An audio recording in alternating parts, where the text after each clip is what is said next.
tal, amigo? ¿Cómo le va? ¿Cómo anda? Bienvenido a Inquietudes. Un gusto estar con ustedes.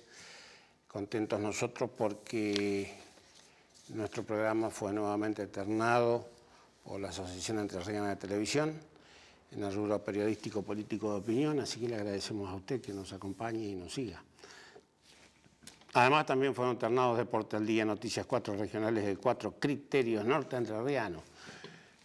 Me parece, bueno, un premio no le cambia la vida a nadie, es una caricia para el alma nomás, pero ya estar ternado es un logro, que se lo debemos a usted. Hoy vamos a comenzar con una nota con la diputada Elena, porque presentó un proyecto que creo yo muy importante, que es sobre la educación sexual. Muchas veces hablamos de ese tema aquí. Muchas veces. Tenemos un montón de datos, mire, que asustan, asustan. No son datos que nosotros inventamos, por supuesto. Son datos de Amnistía Internacional o de UNICEF, por ejemplo. En la Argentina, cerca de 3.000 niñas menores de 15 años fueron madres en 2015. Una de cada 6 mujeres en la Argentina tiene su primer hijo o hija antes de los 19 años. El 69% de esos embarazos no fueron planificados. El 65,5% no utilizaron un método anticonceptivo al momento de quedar embarazada. Estamos hablando de adolescentes, niñas. En la Argentina, cada 3 horas, una nena de entre 10 y 14 años se convierte en madre. Estoy dando datos de Amnistía Internacional, pero UNICEF dice, por ejemplo, algo similar en cuanto, no voy a dar todos los datos para no ser engorroso, estoy planteando el tema que es realmente preocupante. En la Universidad Católica Argentina se indica que el 25,8% de la población no realizó en 2015 una visita al médico en todo el año, pero además nacieron ese año 770.000 bebés y 111.699 eran madres menores de 19 años, incluidos 2.787 de madres niñas. Estos son datos de la Universidad Católica, pero además cerca de 7 millones de habitantes son adolescentes. Entonces, la educación, lo dice la Universidad Católica Argentina, UNICEF, Amnistía Internacional. La educación es el único método para cambiar esto. En Chajarí, fíjese usted, hace poco en Chajarí al Día, en el semanario, publicamos una nota y el médico ginecólogo Eduardo Funes, que hace muchos años trabaja en el hospital, nos dijo que unos días antes, esto era en julio, se hizo una cesárea a una menor de 14 años. Acá en Chajarí, no estamos hablando de otro lado, ¿no? Pero en los 6 primeros meses de este año, en el Hospital Santa Rosa, hubieron 315 partos. El 8% de esos 315 partos fueron madres entre 13 y 17 años. Terrible, ¿no? Terrible. La maternidad temprana, indica UNICEF, impacta en la vida de las chicas. Impacta negativamente. La solución, la educación. Por eso fuimos a hablar con la diputada Elena sobre este tema, la educación sexual, que no solamente se refiere a esto, es muchísimo más amplia.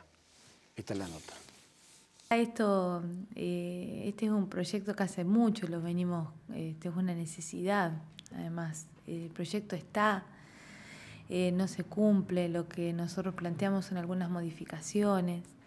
Hay mala interpretación respecto de esto, la gente como que tiene miedo de que si se les enseña a los chicos educación sexual, puedan tener una iniciación sexual más temprana o que se les enseñe de una manera mala lo que es el sexo o lo que puede llegar a ser tabú y demás prejuicioso para nuestra sociedad.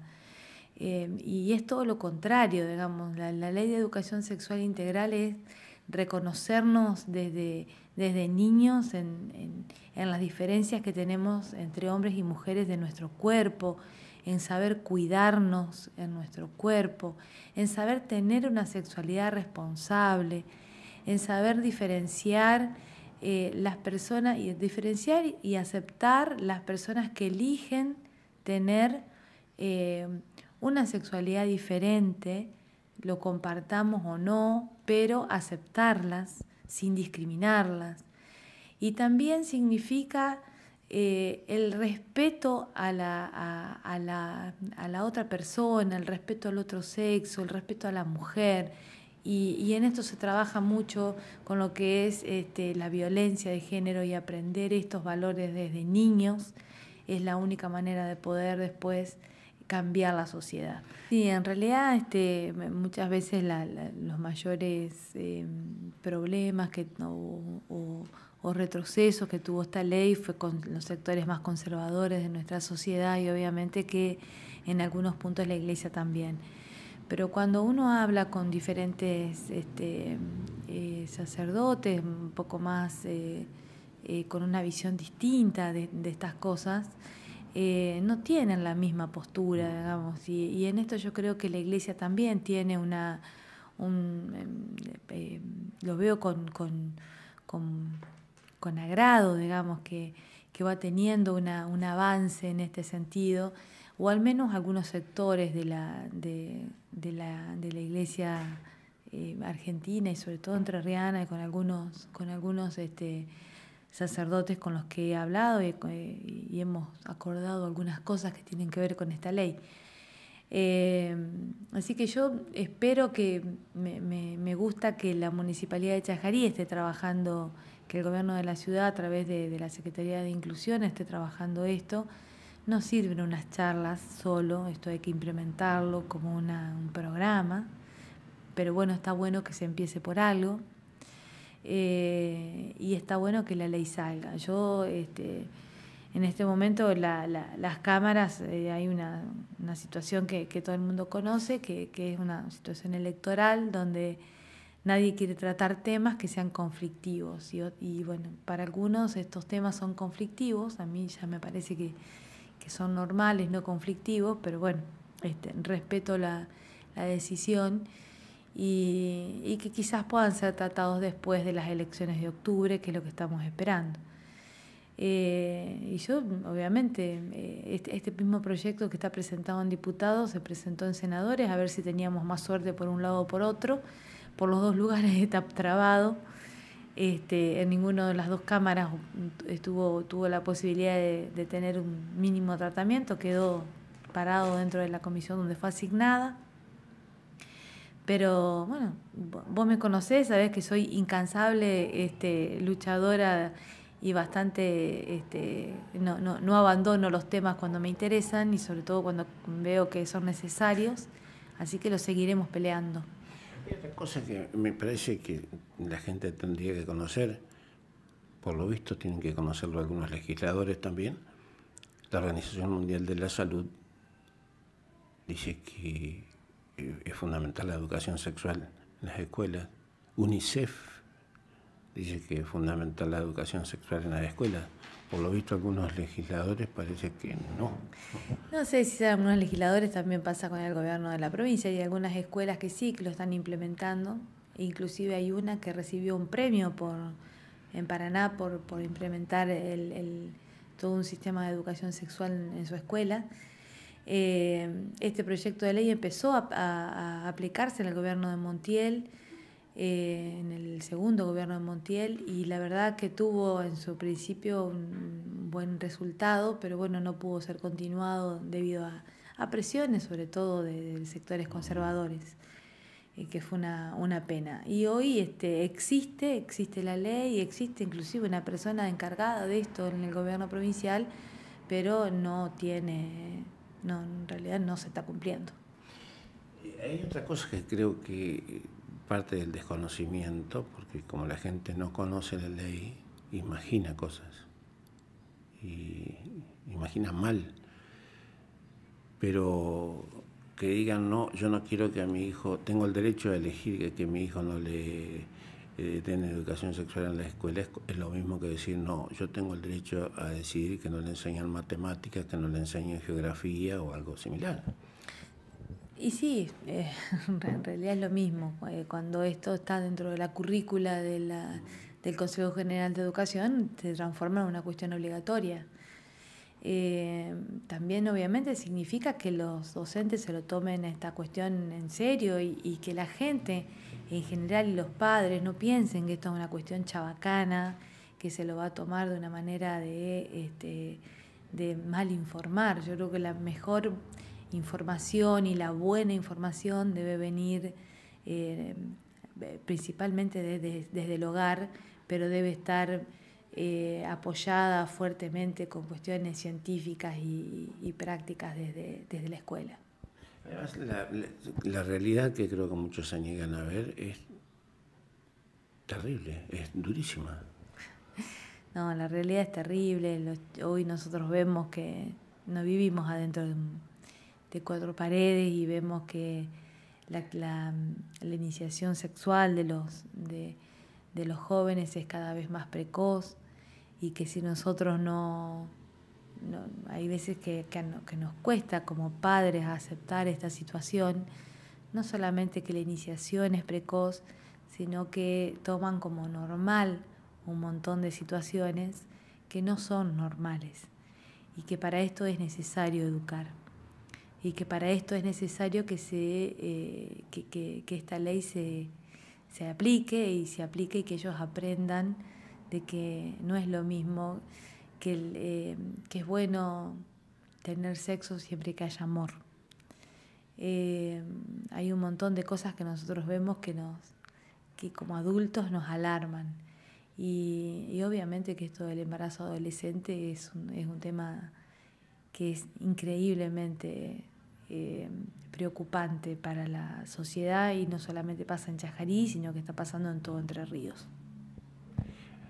Muchas gracias, mucha suerte. No, gracias a vos.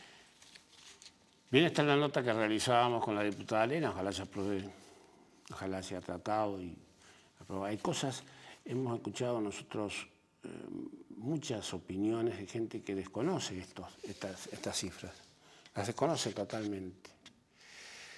Y este fin de semana recibimos algunos llamados al respecto de un editorial que escribimos en Chajarí El Día, dando algunas de estas notas, de estas cifras. Y son cifras reales, tomadas de Amnistía Internacional, de UNICEF y del Hospital Santa Rosa. Bueno, entonces a todos los que están incluso disconformes con que se dé educación sexual en las escuelas, me parece que se niegan a ver la realidad. La realidad es esta que le estoy planteando. Esta es la realidad. Entonces, la educación es fundamental y no lo digo yo. Repito, los datos que pasamos son de Amnistía Internacional, de UNICEF, de la Universidad Católica Argentina y del Hospital Santa Rosa. Clarito, clarito. Un breve corte. Tenemos los jugadores, tenemos las canchas, tenemos todo el fútbol argentino. Viví con Divox todos los partidos de la nueva Superliga. Tenemos 2 nuevas señales en HD. Acércate a nuestras oficinas, consultá por el Pack Fútbol y armá el mejor equipo. Viví todo el fútbol argentino en Divox. Acércate a nuestras oficinas. Pablo Estampa 2430, teléfono 420-002, internos 518 y 528. Usted sabe, amigo, que está a punto de cumplir un nuevo año de vida el Aeroclub de Chajarí, una de las instituciones antiguas de la ciudad. Van a hacer una gran fiesta, por supuesto. Yo creo que todas, como decimos siempre, una de las cosas que distingue a nuestra ciudad es la cantidad de entidades intermedias que hay, la cantidad de gente que trabaja en esas entidades intermedias, que lo hacen gratis, ¿no? Poniendo su tiempo, su esfuerzo. Eso hace que la ciudad sea importante, que tenga vida, que tenga fuerza, que crezca. Creo que eso es fundamental. No es común ver en muchas ciudades, tantas entidades intermedias fuertes. No es común. Bueno, invitamos hoy a miembros de la comisión del Aeroclub para que nos cuenten qué van a hacer, cuándo lo van a hacer. Sé que traen algunas cosas importantes que nos va a gustar a todos y eso también es bueno para poder disfrutar de un fin de semana diferente y fantástico, ¿no? Así que está con nosotros Julio Cabo y Jorge Machado. Bienvenidos, un gusto tenerlos aquí. Buenas tardes, buenas tardes a la audiencia. Las felicitaciones porque cumple nuestro año en nombre de usted, a todos los socios del Aeroclub, ¿no? Se agradecido en nombre nuestro y de los socios. De los socios de la institución, sí, señor. ¿Qué preparan? ¿Cuándo van a festejar? ¿Dónde van a festejar? A ver, cuéntanos. Cuento como qué pasó. Hacía 23 años que el Aeroclub Chajarí no celebraba con Festival Aeronáutico su aniversario. Y era como una entidad que vivía, pero así adormecida, de perfil muy bajo. Y bueno, entonces en la comisión se empezaron a hablar, che, ¿qué tal hacer tal cosa? Y es un trabajo enorme, porque demanda mucho tiempo, muchos trámites ante la Administración Nacional de Aviación Civil y después hablar a los diferentes números y tomar todos los recaudos de seguros y que solicita la ANAC. Todo es tiempo y trámites. Entonces, finalmente se decidió, vamos a hacerle frente a todas esas cosas y vamos a ir adelante con el festival. Y el año pasado se ensayó el primero, después de tantos años, y la gente quedó muy contenta. ¿Recuerdan que hubo alguien que se quedó sin combustible por ahí, no? No, eso fue un incidente de el error de un marcador, una bolita que tiene que marcar el nivel de combustible, miró, estaba bien, y después no estaba bien. Pero no pasó nada. Yo celebré, digamos, no es para festejar, es lo único, digamos, que pasó en semejante festival. Y el aplomo... Ya no pasó nada. No pasó nada, pero el aplomo del piloto, que le dijo al pasajero, bueno, estate bien el cinto, y tomó la precaución de aterrizar sin novedad, digamos, sin que tener que lamentar víctimas, sin problemas en la máquina, absolutamente nada. Entonces eso, digamos, dentro de la desgracia fue una alegría muy grande. Entonces, también el piloto estaba, al mismo tiempo que estaba el piloto, estaba haciendo otras actividades porque nos multiplicamos, porque no tenemos tanta gente, no somos un club de fútbol o que mueve multitudes, somos bien pequeños en cantidad de gente. Antes de que vos vengas, antes de salir al aire, comentábamos con él la cantidad de instituciones que hay. Y siempre es poca gente la que está para trabajar. Exacto. En este caso somos pocas, somos los integrantes y encima más poco para trabajar. Por eso nos multiplicábamos. Entonces, bueno, la idea era que salga todo perfecto, a eso se le apuntaba. Y bueno, este año se decidió hacer una subcomisión de fiesta para que el Aeroclub siga funcionando en la cantidad de cosas que está haciendo, porque estamos trabajando en el nuevo predio para una futura mudanza, que también lleva muchísimo trabajo y tiempo de cada uno de nosotros. Entonces, la subcomisión, de la cual yo integro también, soy presidente, pero también estoy en la subcomisión de fiesta, está él y hay otro, el vicepresidente, están a cargo, digamos, de la subcomisión. Y bueno, entonces la comisión directiva va a seguir trabajando con todas las cosas del Aeroclub y la fiesta como un anexo. ¿Cuándo se va a hacer todo eso? Bueno, Gustavo, ¿cómo estás? Mira, como dice Julio, sí, la subcomisión esa que organizamos, para hacer el festival de este año, que esperemos tenga la misma repercusión del año pasado, que fue muy importante, mucha gente. 6.000 personas. 6.000 personas aproximadamente. Este año va a ser el 4 y 5 de noviembre, Gustavo. 4 y 5 de noviembre en el nuevo predio que está en Colonia Belgrano. Hay de Citrícola unos 2.000 metros mano derecha, que el año la gente ya más o menos conoce dónde es. Sí, por otra parte hay que recordarle a la gente que ustedes se fueron allí, porque acá ya no podían. Y acá ya estábamos adentro de... Estaban diciéndole basta de vuelo. El progreso de la ciudad. El progreso de la ciudad empezó. Salvo un barrilete, acá no pueden despegar más. Sí.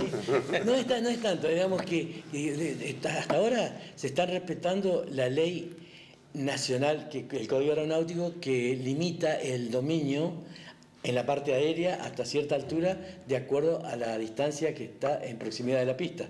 Y eso se está cumpliendo a rajatabla. Tenemos un jefe aeródromo que está siempre al tanto. Si algo pasa, vengan los agrimensores, telémetro y todas las cosas. O sea que estamos dentro del reglamento, sin problema.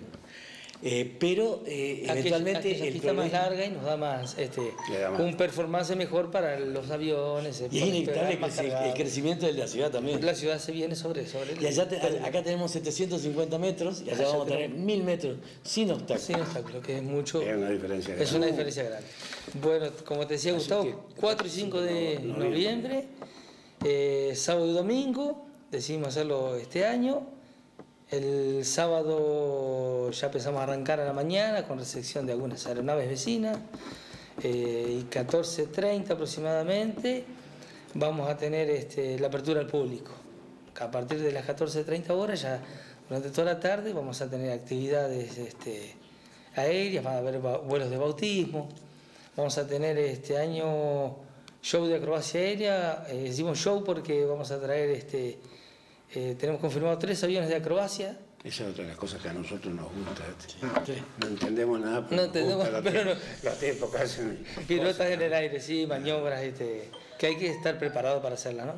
Entonces ya el sábado a la tarde vamos a tener un gran show de acrobacia y durante toda la tarde tenemos invitado el regimiento local, va a estar participando, un avión de la Policía Federal viene un helicóptero del Ejército que estuvo el año pasado también a ayudarnos, a acompañarnos, y después vamos a ver si podemos tener algunos stands comerciales también, como para tener algo más en el predio, que la gente tenga un atractivo más.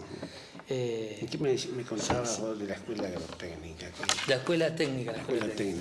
Bueno, eso el vicepresidente, que es Eduardo Rubinich, profesor de la escuela técnica, el año pasado ya tuvimos los chicos de 6º año, este año ya son de 7º, nos van a acompañar porque, como decíamos con Julio, que no hay gente para trabajar, entonces decidimos dar a una institución, como vamos a decir, la escuela técnica, a ese año específicamente, que son 36 chicos, que nos van a ayudar en la organización de la fiesta en sí, tanto del sábado tanto como el domingo.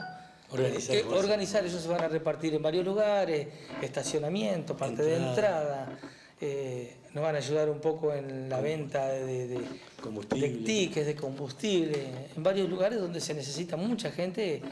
Hay que hacer un grupo bastante grande y coordinado de personas para el evento, ¿no? Está bueno esto, primero la acrobacia, que es algo que siempre nos llama la atención y quedamos todos con la boca abierta.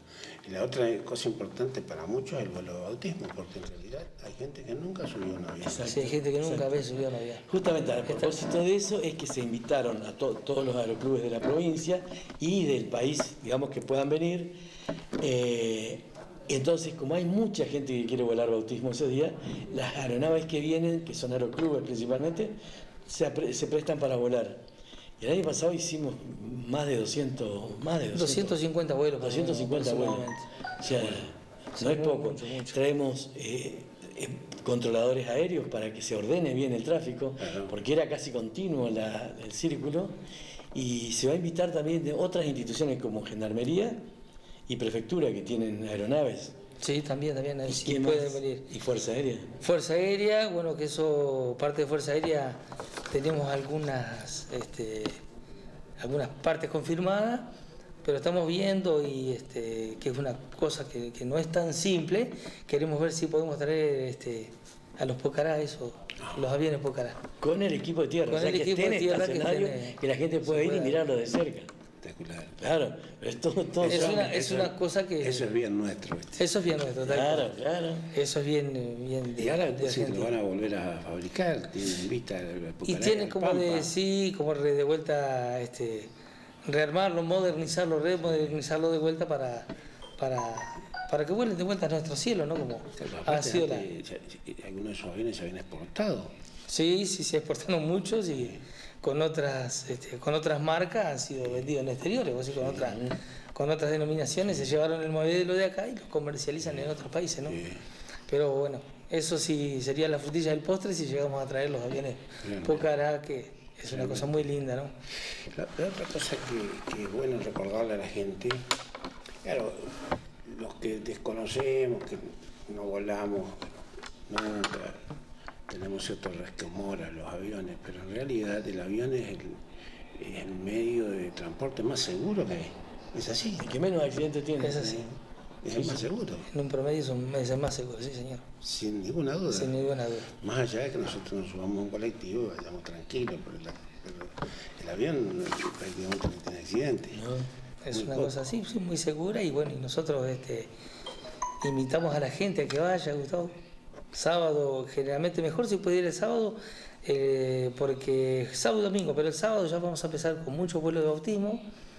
Va a tener un poquito menos el costo que el día domingo. El vuelo de bautismo. El vuelo de bautismo por persona, para que justamente no vaya toda la gente o quieran volar todos el día domingo, donde se hace un pelotón muy grande de personas y a veces No alcanza llega, el día. no alcanza el día. Exactamente. Las horas del sol,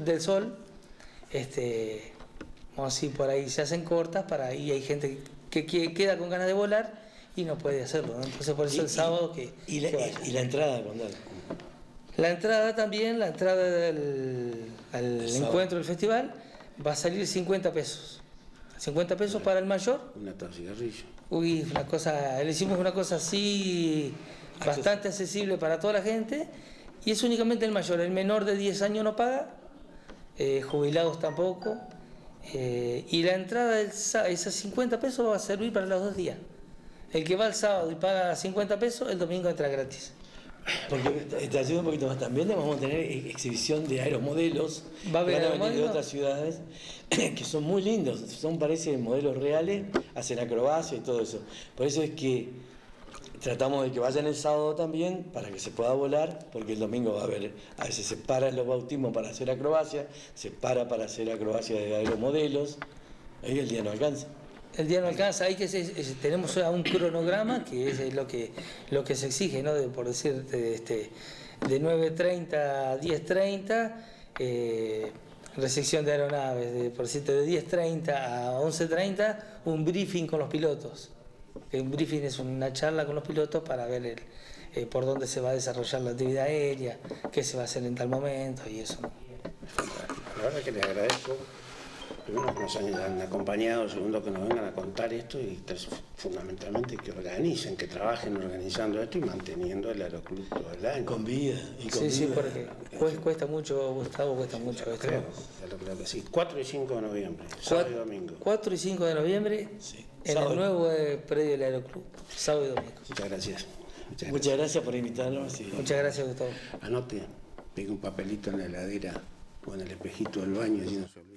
4 y 5 de noviembre. Entonces ya sabe que ese día esos 2 días tenemos que estar en el Aeroclub, un nuevo aniversario del Aeroclub, más de 70 años, 74. 73. 73 años, fantástico, fantástico, 73 años ya. Anótelo así no se olvida. Es más, va el sábado, paga 50 pesos, entra gratis el domingo, tienen hijos de menos de 10 años, no pagan entrada. El jubilado no paga entrada, ¿quién más quiere? No se le puede pedir más, ¿no? Un breve corte. Tenemos los jugadores, tenemos las canchas, tenemos todo el fútbol argentino. Viví con Divox todos los partidos de la nueva Superliga. Tenemos 2 nuevas señales en HD. Acércate a nuestras oficinas, consultá por el Pack Fútbol y armá el mejor equipo. Viví todo el fútbol argentino en Divox. Acércate a nuestras oficinas. Pablo Estampa 2430, teléfono 420-002, internos 518 y 528. Muchas veces hablamos de los agroquímicos aquí, del uso de los agroquímicos, del abuso de los agroquímicos, del mal uso de los agroquímicos. Muchas veces. Y yo creo que es un tema que sigue teniendo actualidad, sigue siendo actual. Por supuesto necesitamos tal vez leyes, nuevas normas, no sé. Nosotros insistimos con el tema, hace poco falleció una criaturita, eso puede ser es una tragedia, pero puede ser un accidente, puede ser mal uso de los agroquímicos, mil cosas pueden ser. Yo creo que tenemos que aprender, tenemos que saber qué es lo que hay que usar, cuándo, cómo, de qué manera. Por supuesto que el que quiere tener una planta de mandarina en su casa y no echarle ningún producto, que lo haga, pero eso ni lo va a vender en el mercado ni lo va a exportar, que es otro tema,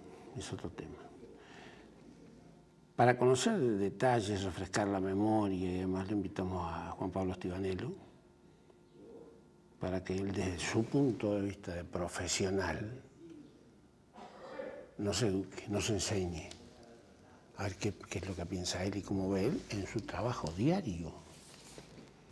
Que por ahí pasa la cosa, ¿no? Por ahí pasa la cosa. Un gusto tenerte aquí, Juan Pablo, realmente. Gracias, Gustavo. Muchas gracias por la invitación. Lamentablemente el fallecimiento de esta chiquita movilizó el país, pero los agroquímicos están con nosotros. No hace tanto hablamos aquí con Guiano, hace muchos años que tratamos el tema. Y yo creo que hay que seguir insistiendo. Tenemos algunos que se oponen totalmente, otros que usan a mansalva, y después está lo del medio. Bueno, ¿qué es lo que tenemos que hacer con los productos agroquímicos? En principio hay una legislación. Cada provincia tiene una legislación de uso y de un determinado uso de los productos agroquímicos para un cultivo y para un modo de acción, para una determinada plaga o enfermedad. Y eso es ley y eso es lo que hay que respetar. Lo que pasó con este lamentable incidente fue que se utilizó un producto que no estaba permitido para ese uso de manera irresponsable, que terminó trágicamente en manos de esta criatura, que evidentemente no tuvo consecuencias fatales. Pero es importante remarcar que el uso de los agroquímicos está regido por una legislación que hay que cumplir, tanto para el cultivo que uno lo quiere usar, como para el uso que le quiere dar. En ese contexto, nosotros desde el Círculo de Profesionales tenemos muy claro, en principio, promover el cumplimiento de la ley en función de las posibilidades y del contexto y de la historia. Sabemos que también en muchos lugares estamos un poco atrasados con esto, por falta de control quizás, por falta de concientización, por falta de recursos, etc. Pero también desde el Círculo de Profesionales, como dije, y desde el COPAER, se viene trabajando hace un par de años fuertemente en la concientización, a través de las charlas, a través del trabajo con los grupos Cambio Rural, con el INTA, a través de la regulación de máquinas, la correcta utilización, capacitación de operarios que aplican plaguicidas y capacitación de los técnicos. Creemos que un poco ese es el camino y bueno, en eso estamos abocados. Nosotros muchas veces dijimos, tal vez equivocadamente, porque no somos especialistas ni mucho menos, que se tendrían que aplicar lo que hay que aplicar, pero primero tiene que haber un técnico que diga, aquí tenemos que aplicar este producto en esta cantidad, de esta manera, en tal o cual zona de una plantación, porque una de esas no es necesario aplicar en todas las plantas, que yo no sé. ¿Qué decís vos? Sí, por supuesto, el acompañamiento del profesional siempre es importante. Muchas veces, y sobre todo históricamente en nuestra zona, se ha tenido una participación que ha ido creciendo en el tiempo. Hoy en día el productor ya lo ve como una necesidad, como un servicio, que no solo hace cuidar el medio ambiente y la salud, sino también su economía, porque tira menos o la cantidad adecuada y en el momento adecuado. Entonces el rol que tenemos nosotros, tanto el rol como la responsabilidad que tenemos en esta temática es muy importante y bueno, nos conlleva también a esforzarnos, a ser lo más profesionales posible, a capacitarnos y a poder llegar al productor con un mensaje claro y sobre todo con resultados, que es lo que él espera, ¿no? Por supuesto, y creo que es bueno aclararlo, nadie está de acuerdo que se fumigue sobre una escuela, eso nadie está de acuerdo con eso, es criticable. Ahora, algunos dicen no hay que usar ninguno de esos productos. ¿Qué pasaría si no se usara ningún agroquímico? ¿Qué pasaría con las mandarinas, con las naranjas? ¿Qué pasaría? En un cultivo comercial existen diversas alteraciones, tanto de enfermedades, las plantas se enferman, las frutas se enferman, como de plagas, ¿no? Que hay diferentes insectos que entran en desequilibrio en algún punto del cultivo y generan pérdidas, ¿no? Todos sabemos que una actividad productiva es un negocio y el fin de todo negocio, más allá de muchos fines, que dentro de los cuales está justamente, o debería estar, preservar el ambiente y la salud del trabajador, ganar dinero, que sea rentable, que lo que yo, la cantidad que pongo me da más en dinero de lo que en los años, porque aparte estamos en una actividad, la principal actividad productiva en el caso de los cítricos de nuestra región, y del hecho nuestra zona vive, o principalmente el principal cultivo y la economía regional es el cítrico, de ahí se derivan un montón de otras actividades secundarias. Por lo tanto, la utilización de estas herramientas de control, junto a otras, a veces no son las únicas, por eso es importante lo que remarcabas hoy, el tema del técnico. A veces no todo lo químico soluciona todo, a veces hay otras herramientas, como la poda, herramientas de baja toxicidad, como son algunos productos que ahí están viniendo, muy amigables con el ambiente, que permiten que esta utilización de agroquímicos tenga un impacto muy bajo. Pero evidentemente hay herramientas de manejo que hay que llevar adelante para que el cultivo sea lo más rentable posible. Y acá hay un punto donde juega también un rol importante el consumidor. El productor produce lo que el consumidor demanda. Si yo, consumidor, quiero que todo sea, una naranja sea limpia, perfecta, grande, sabrosa y a su vez extremadamente barata, y sí, digamos, el productor también se adecúa a esa demanda. Si la demanda, como de hecho, a ver, ¿qué pasa en exportación? Los que producen para exportación saben muy bien que hay determinados activos que no usan, porque si esos activos a ellos los encuentran, o encuentran determinada cantidad de activos dentro de la fruta, activos llamamos a un principio activo de un agroquímico, no le compran la fruta o se la rechazan. Entonces el productor se adecúa a esa exigencia, que por más que no le caiga en gracia en algunos aspectos, pero él se tiene obligadamente que adecuar a esa exigencia. Y si no, no vende. Y si no, no vende. Entonces, acá muchas veces se atribuye, hablando de productores que usan las cosas o las herramientas químicas dentro del marco de la ley y como corresponde. No hablo de irresponsabilidades, ¿no?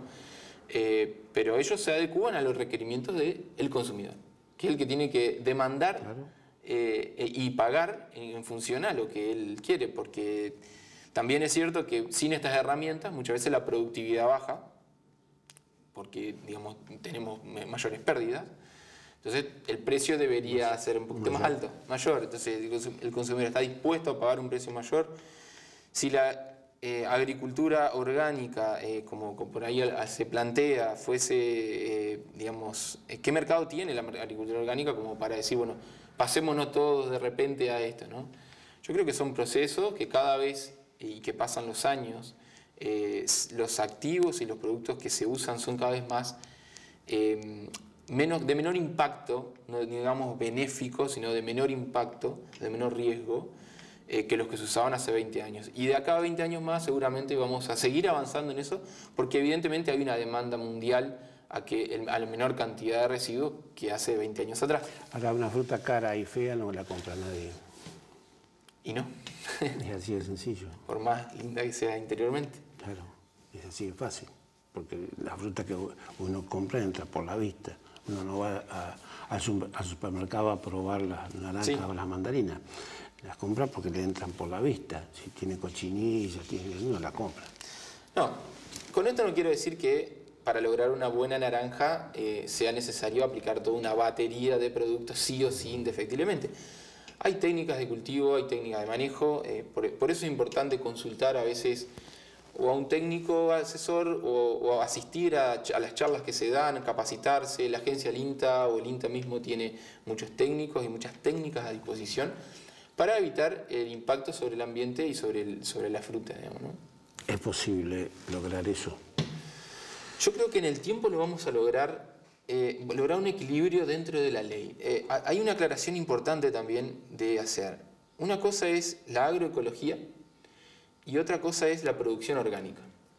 La agroecología es una filosofía de vida, de producción, de una visión que tiene un sistema productivo, sobre un sistema productivo, basado básicamente en mantener la biodiversidad, la ecología, que es totalmente respetable y aceptable desde el punto de vista de sus principios. Y otra cosa es la producción orgánica. La producción orgánica no contempla el cero uso de agroquímicos.